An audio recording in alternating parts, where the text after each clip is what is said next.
All right, welcome to the Product Momentum Podcast. We're really excited to have you guys. Today we're recording live from Pendemonium here in Raleigh. And Pendo invited us to come out and record, and here we are with Todd Olsen and Trisha Price. Todd's the CEO of Pendo. He's a co-founder and teamed up with fellow product leaders and technologists from Red Hat, Cisco, and Google to launch Pendo in October of 2013. So 10 years this month, which is really exciting. That's correct, yeah. That's big. Todd's also an author. He took his passion for helping digital teams build great products to help him write the book, The Product-Led Organization. Drive growth by putting product at the center of your customer experience. Very cool, man. Thank you. We're also really excited to be here with Trisha Price. She's the Chief Product Officer at Pendo, and she oversees Pendo's product management, design, and product operations teams. She also sets the product strategy for the company. A lot going on in the product strategy. We're excited to talk about that stuff today. Thank you. I'm Kyle Psaty. I head up marketing for ITX, and also joining us is Sean Flaherty, the EVP of Innovation at ITX, who you guys all know and love. And we're psyched to be here, so thanks for having us. Well, welcome. It's great to have you here. Cool, we're glad to be in front of the pink. Or pank, as we learned this morning. Yeah, pank. We like our Either one pink. works, so. We like our pink. Cool, well, your keynote yesterday talked a little bit about AI and the future of AI and how to really make it work for product organizations.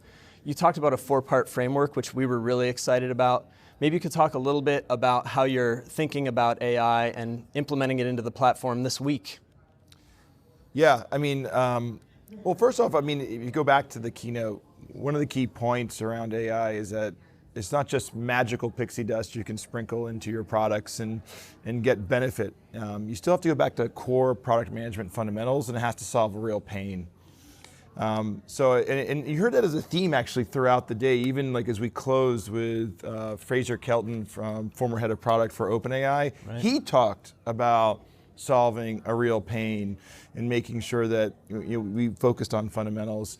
I think, so that was one key point. And if you look at some of the announcements we made yesterday, that were some of our, I would say, our early work in AI, it was solving real pain. It was, for example, we have a lot of customers use our product to perform their NPS surveys.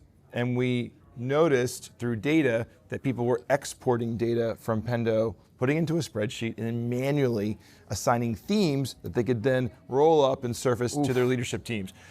That's a lot of work, and people were doing it every single quarter for years. And now with the availability of LLMs and fantastic APIs, now there's like single buttons to summarize all the NPS feedback. There's the ability to auto-assign themes and then train the models to be smarter and smarter. So that was one of the innovations we released yesterday that I think, it solves a real pain, and it's automation that saves people time.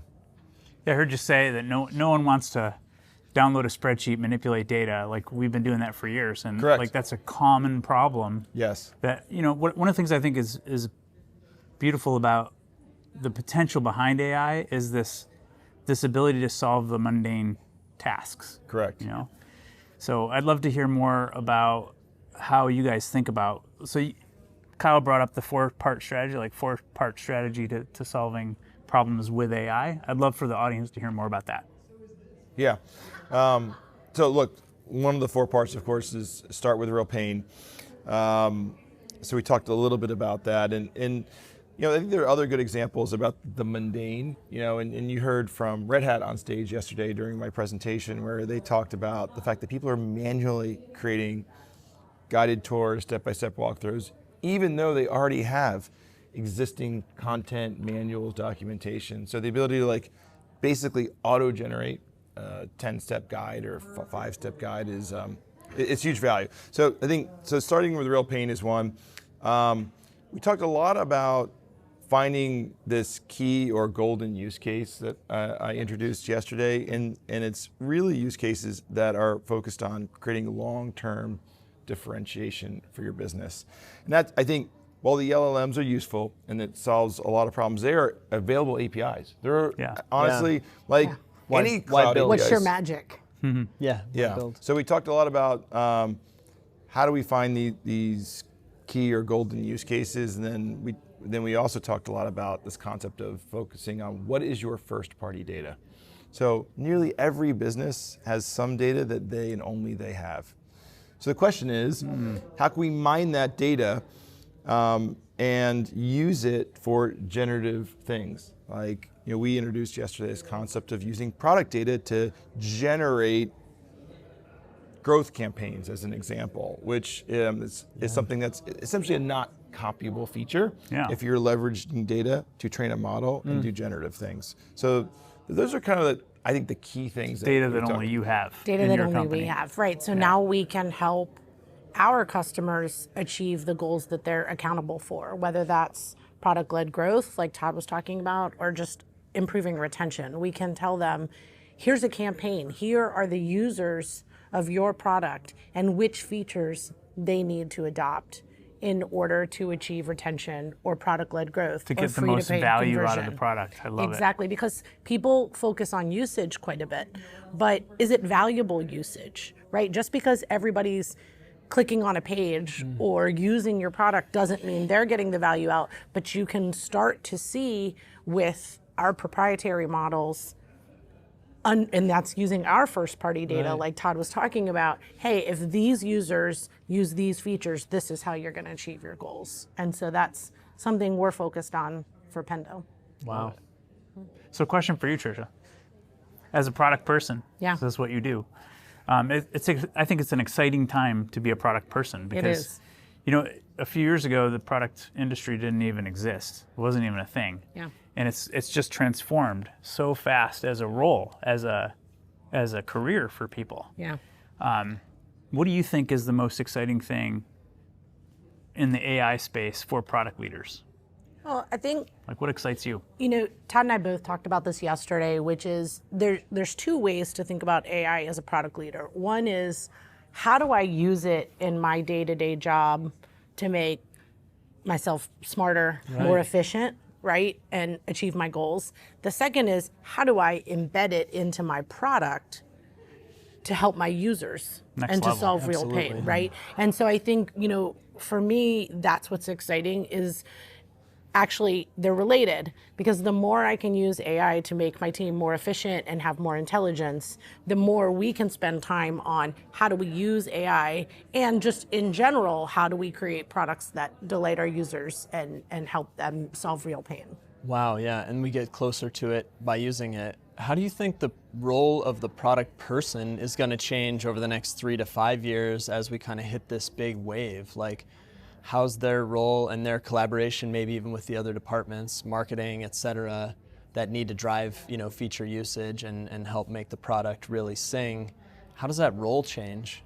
Yeah, I think that it is changing, has been changing, and will continue to become more of a business leader, not only an executor. And I think that has been happening. You see more chief product officers in the C-suite. I think in the SaaS world, that's probably been happening for quite some time. But when you look at traditional businesses, they're all moving from the physical to the digital too.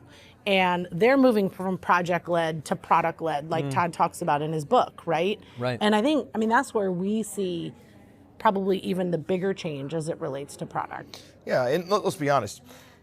Product does so much today. Like I used to produce a slide for one of the talks I gave that just looked at a product manager's schedule. If you just use a Scrum ceremony of, all of the various planning meetings and retros and demos and grooming, and if you just look at that on a 2-week schedule, and then you try to figure out, when do they have time to speak with customers? And when are they speaking with internal stakeholders? There's a lot already. So AI, if it can take any of the busy work, any of the essentially synthesizing of data points and try to distill it down into something more actionable, that's just going to save them time. So they're going to do more of the right things, which is negotiating with engineering, talking with customers, being more business and outcome focused. So there's plenty for product managers to do. I think AI has, I joked yesterday in the keynote that, AI can't set the strategy or vision for a business. So product still has a role. However, maybe AI can make it easier to, go through reams and reams of data to help inform that strategy. That's where I think it's really, really powerful. So hopefully people will be setting better strategies. They won't be replacing what people are doing, rather just make them better at their function. Yeah, you talk about first principles, and I think for product, Trisha would agree, I'm sure. One of the first principles is to spend as much time really understanding your customers as possible. Like getting in front of the customers, doing more research, spending more time like in the field, in the wild, like looking at what customers are actually doing.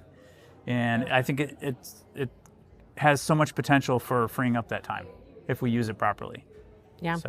I think technology can help us do that at scale as well, right? Yesterday we launched our session replay product, and that doesn't replace in-person time with customers where you really get empathy and have an understanding of what they need to do. But it certainly helps you look at how they're interacting with your product and where they might get stuck and where they're frustrated. I think you can also look at things like, Todd talked about NPS scores. Yeah. You can use surveys and polls.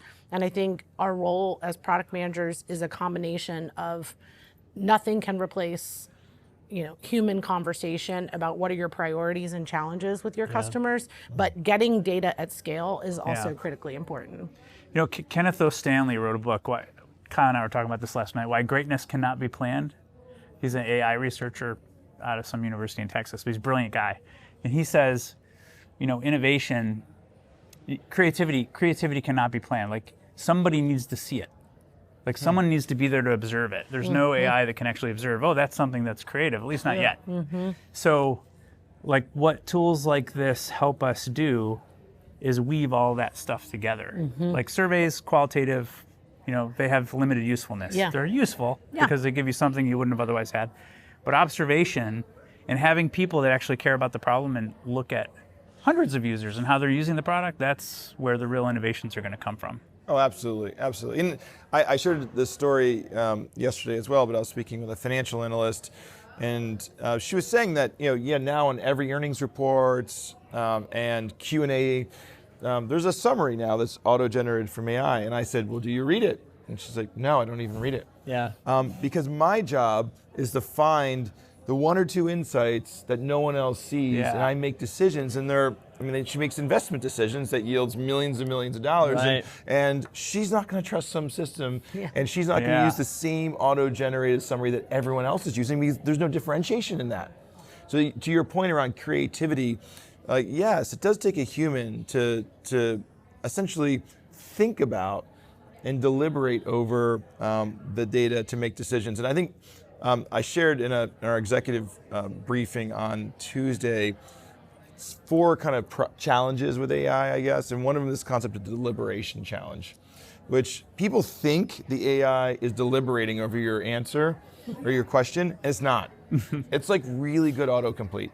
It is based on all this training data, what is the next best answer to whatever this individual is prompting me? It's not thinking about it. So if you think of so that's dangerous because people think that it's thinking, and it's not. So to be careful what you ask. It's going to be very good autocomplete, and it's very good at explaining things. I mean, yesterday, Fraser on stage talks about how he sent it text from a medical diagnosis, and it helped explain it. It's very good at things like that. He doesn't have to think. Someone else thought. Right. It's just explaining in better words what something means. Yeah, beautiful.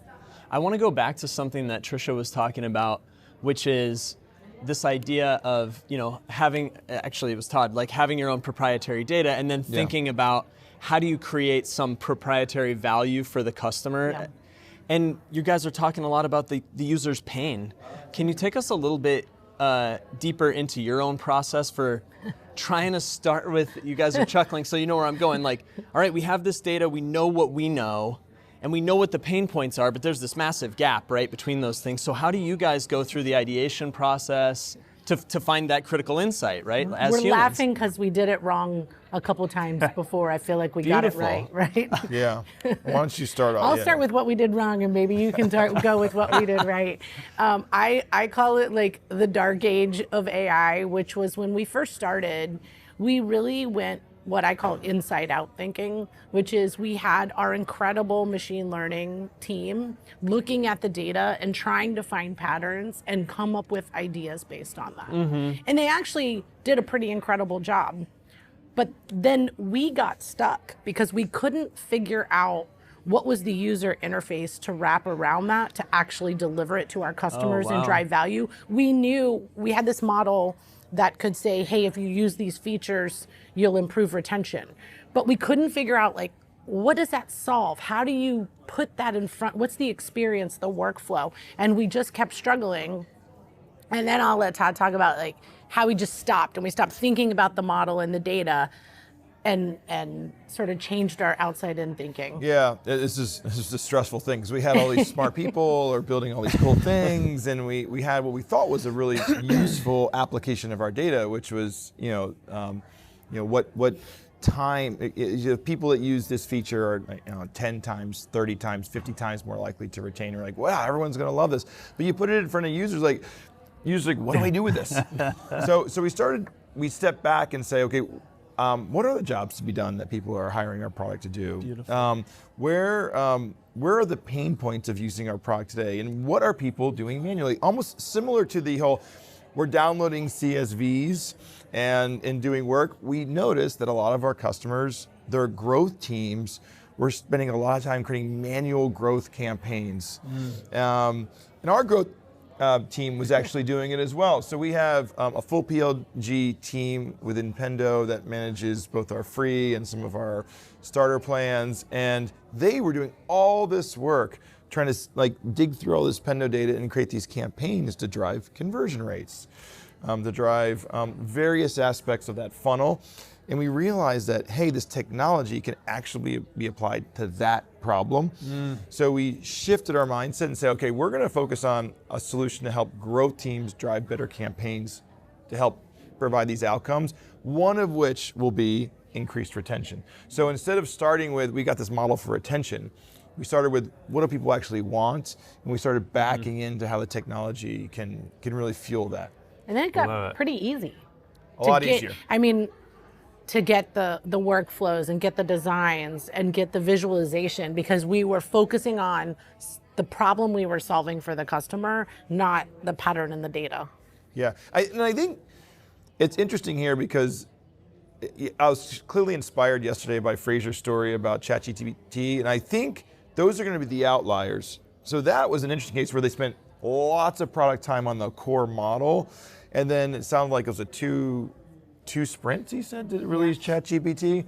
Wow. So that's a very simple interface, and that I don't think many companies are going to have that style of product development. I mean, but because for us it was the inverse. It was the model was easy.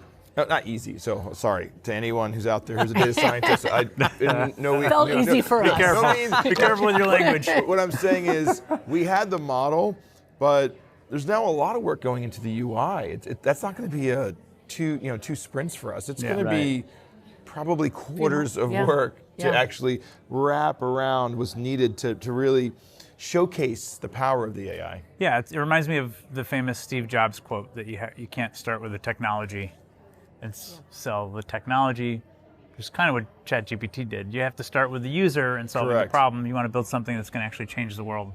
Exactly. Start with the problem solving. And like I said, I think ChatGPT and things like it are unique in that these foundational models are so hard to create that showcasing it with a chat-like interface, it is the product. But for many of us who have, and I use the term, not on the main stage, but in a smaller setting yesterday, is tiny models. So you'll hear about TLMs, tiny language models, or tiny models. I think tiny models that are purpose-built to a function, I think have a lot of applicability in business today because, these large language models are trained on the entire corpus of human knowledge. Right. Most people don't need that to solve specific practical use cases. So a tiny model that's baked on your first-party data is probably enough to drive a lot of value for your customers. All right, well, we're coming to a close here. I want to just make sure I capture a couple of key learning nuggets for the audience. And here's what I've captured. You can reflect on these. The first one is that ChatGPT isn't the magic bullet. or any AI for that matter, like we have to really take a practical approach, which your philosophy, which I fully subscribe to, is first principles. Like, let's use it to solve problems and understand better our customers. Like, so that gives you, if you use it properly, it'll give you more time to be in front of your customers, specifically for, our domain, which means you have to find the job to be done. Like, what is the job to be done? Which I love Clayton Christensen's We do too. work. We've had Tony Olick on the pod too, so you should listen to that when you get a chance. To free up time so we can build better products, so to speak. The second is taking a practical approach, and I loved in your keynote, so we'll post about this, but your 4-step, kind of 4-stage approach to using AI in general. Yep. I love that. And then that you have unique data. This is the third key point. You have unique data in your business, and it's our job as a product leader to think about that data and what makes it unique that gives us more power in the world, gives us a competitive advantage if we use it properly. Mm-hmm. So that was a key nugget for me. Yeah, I think that's key. I loved how Fraser, even at the end of the day, really came back to this point of your own data. Yeah. He said, protect your data. Yeah, defend it. That's something that we didn't say in the morning, but I think was really wise. It's be careful where you send it. It is your app. For many of us, it's our special sauce. It's our differentiation. Yeah. So protect it was a really good point, I thought. Yeah, he even said there's no way to even imagine the ways you're going to use it because we're just getting started with AI, and so that means you have to protect it even more because you can't even imagine all the uses of it. No, not yet. The fourth keynote or key idea that I got here is that creativity still requires people. Yes. AI isn't going to solve that problem, but it should help us be more creative. Yeah. And then the last one that I got from you guys is this concept of tiny models that really struck a chord with me. Super cool. I thought of like micro models, like the smallest possible model that adds value to the business is going to be the future, like figuring out how to get that incremental. It's the new way to leverage your data, really. Yeah, I loved it. Yeah. Cool. So a couple last questions for you that we ask all our guests. How do you define innovation? We'll start with Trisha. To me, innovation is solving a problem in a way that no one else has done it before. Being able to apply the creativity that you talked about a minute ago. It's not coming up with something that doesn't exist. It's solving something real, but in a innovative way, in a new way. Yeah. All right. Cool. I mean, that's a really good answer. So Great it's hard to build on that. Great answer. I was going to simply say just doing something that no one else has done. Yeah. That to me is innovating. So. Simple. Awesome. Good. Product Momentum Podcast coming at you live from Pandemonium. Really excited to have you guys on the show, Trisha and Todd. Thank you so much for having us at your conference today. It's great to have you. And we'll keep in touch. One of my next action items is ask Todd to text Fraser so he can come on our podcast because he obviously made a big impression on you guys. But thanks again for having us. This is awesome. Thank you for coming. Yeah. And I just want to say I haven't been to a Pandemonium before, but this is pretty spectacular what you've put on here. Yeah. So Thank you. really impressed. Well, we're glad to have you here. World class. Thank you. Awesome.